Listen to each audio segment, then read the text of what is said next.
In this video, we will have a look at types of taxes a Singapore incorporated company is subjected to.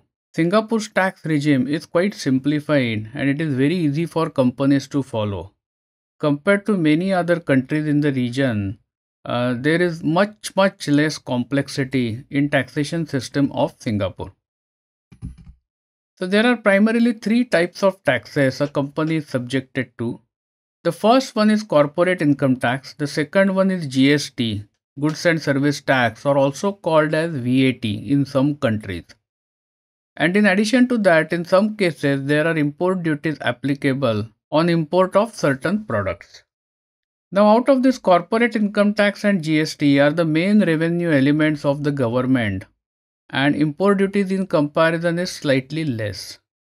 However, when it comes to the number of companies subjected to each type of taxation, almost 100% of the companies incorporated in Singapore will have to pay corporate income tax, whereas a limited number of companies will be subjected to GST and import duties, and that is because of the specific conditions related to them.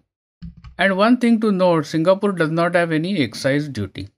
So let's have a look on these three types of taxes which are primarily applicable for company taxation. So the first one, as I mentioned, is corporate income tax. I think everybody is aware of this because in your home country also you will be paying corporate income tax on your company profits. So this income tax is paid on the corporate income.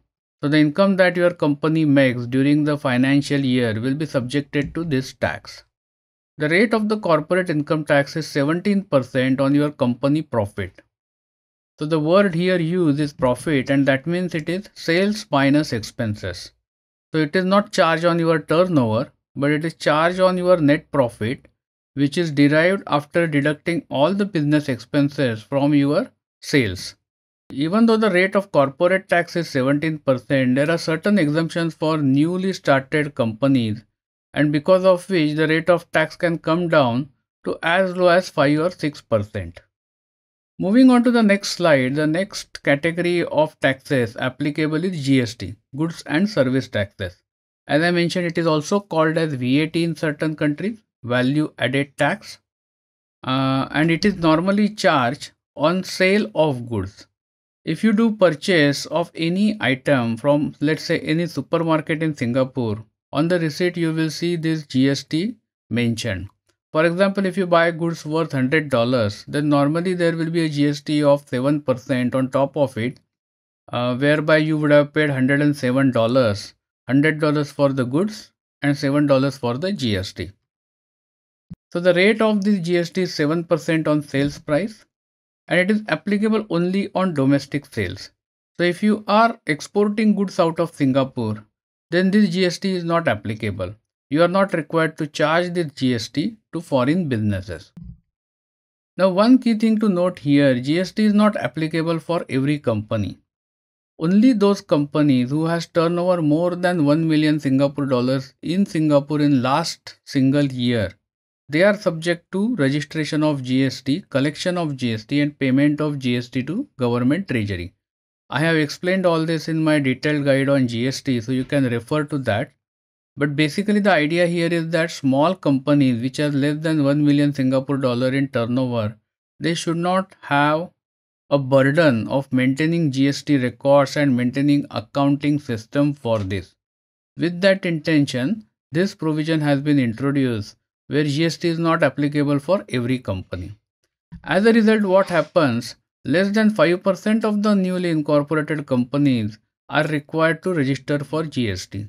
Rest of the companies normally do not need to worry about GST accounting and GST registration. Of course, your specific case depends upon your situations. And the next category is of import duties. Now, Singapore does not have many import duties like other countries. It has import duties levied only on four types of products, and those are alcohol imports, tobacco imports, motor vehicles import, and petroleum related products and biodiesel products. Other than this, all other products are exempted from import duties. So if you are importing the normal products like electronic items, computer parts or something like that, then that is not subject to import duties. However, you will have to only pay GST on import in those cases. So, who are the tax administration authorities in Singapore? The main tax administration authority is IRAS, the picture of which I have shown here on the left hand side. The full form of IRAS is Inland Revenue Authority of Singapore. So the corporate income tax and GST is managed by this government authority.